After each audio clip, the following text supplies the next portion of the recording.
Hello YouTube, welcome to another video in my garage. Today's video is on the ZR1. 2 months ago I bought a cooler bleeder, which is this whole setup right here. And what I'm doing is I'm going to bleed my intercooler system. And on the C7 ZR1s there are two systems to bleed. I had already done the driver's side and now I'm going to film the passenger side. So as you can see on the supercharger, there is the driver's CAC system that I just did, and we're going to now do the passenger side. I had a little bit of an issue earlier doing the driver's side. I was going to film that side, but I had a little problem with the ground and I couldn't figure it out. So I had to message Jared, the maker of the cooler bleeder, and communication was great. He figured it out for me, and all I had to do was move the ground to another location and got the cooler bleeder to work. So if I come over here quickly, this is basically the hookup to power the solenoid that's on the cooler bleeder, which is the solenoid there, and then the electronic box over there. So the black clamp is now on the alternator, which allowed this thing to work. I had it in another location earlier, and for some reason it wasn't working, and I was getting very flustered, setting up everything and not having it work, and it wasn't that good. But Jared came through, so great guy and great product. When I did the driver's side, it did pull a whole bunch of air out of the system. So now we're going to do the passenger side, and probably not as much air out, but there will still be some. So basically we have to tap into the fuse box in that location there for the passenger side to run the pump when the system cycles. All right. As you can see, quite the elaborate setup to get this thing going. My garage is a bit of a mess right now. This is my new Stratus lift. There'll be another video on that coming up shortly. I bought this about 2 months ago, so I've kind of got it going. And I also have back here a battery charger maintainer. That way I don't run my battery down while I'm doing this whole setup. Right, so I'm going to pause the video and then I'm going to get it all going, and then we're going to see what kind of air it pulls out of the car. Stay tuned. Okay, so basically everything is hooked up, ready to go. I'm not going to film this initial setup of it. Jared at the cooler bleeder has a really great setup video, which I'm going to link down in the description below, and you can check that out. So basically, to get this thing going, everything's all hooked up. So first what I'm going to do is turn on the power.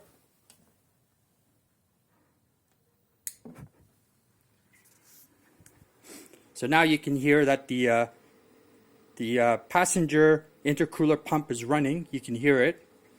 And now we're going to turn on the vacuum pump.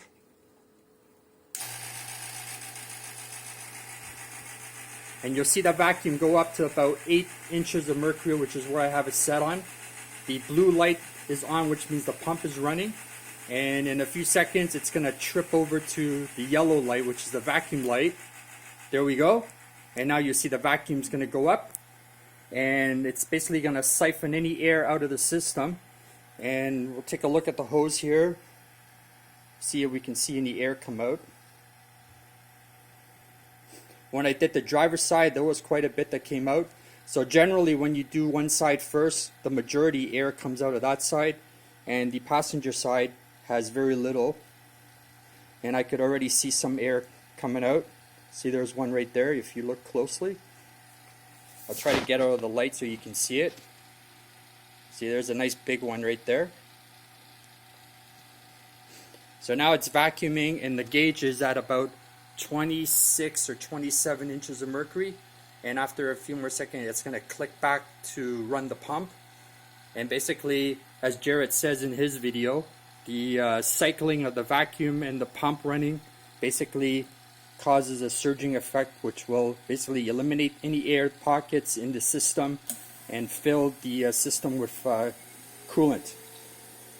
So now the pump is running again, and we'll get a rush of Dexcool coolant going down into the passenger side CAC system. And once again, in a few minutes, it'll cycle back to the vacuum, and then it will get any more air out, and it'll just keep going back and forth until I'm done. Generally, it takes about maybe 10-15 minutes to do it. I ran the other side for about 20 minutes after I figured out my ground issue. But for a while there, nothing was happening, and I was wondering what was going on. But but Jared came through, and all it was a ground issue, so that was good. See, once again, we can see some air bubbles coming out.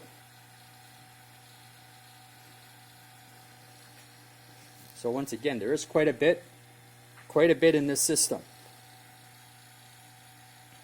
There's a big one right there. There's a whole bunch of other ones there.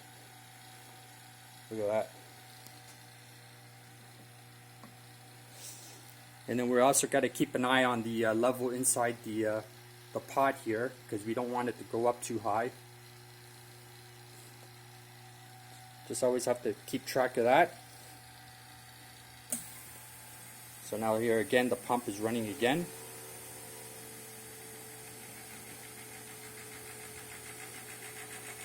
Alright, so basically I'm just going to let this run for about 10 minutes or so.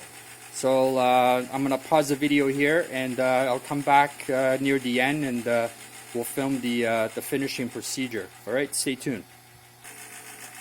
Okay, so a few more minutes have gone by, and it's still pulling some air out of the line.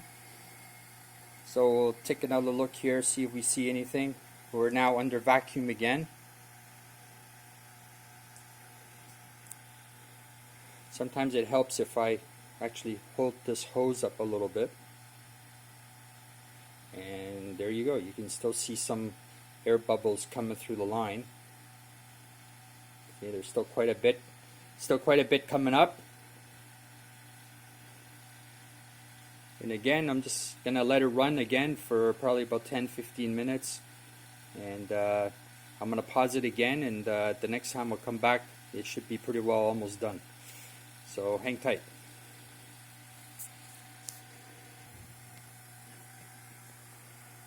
So once again, we're under vacuum again, and doesn't seem to be as much air coming out now. It seems to be more air coming out when I hold the hose up like this. And now that I've been doing this for a while, there's some little small ones going up, but not as much as before. So we're probably almost nearing the end of doing the passenger side on this C7 ZR1. So I'm going to let it run a few more times, and then that will be it for that. And like I said, quite the production here to run this thing in the garage, with the vacuum pump, the oil that I have to put in it. There's all my notes, because there's various steps you got to follow. And like I said, Jared's video is very good as far as setting it up and operating the cooler bleeder, but still easier to write down all the steps, and you can follow that as you go along.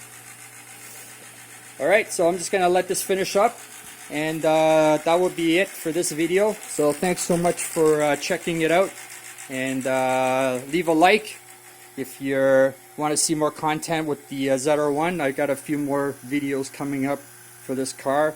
It's almost springtime, and this car will be coming out shortly.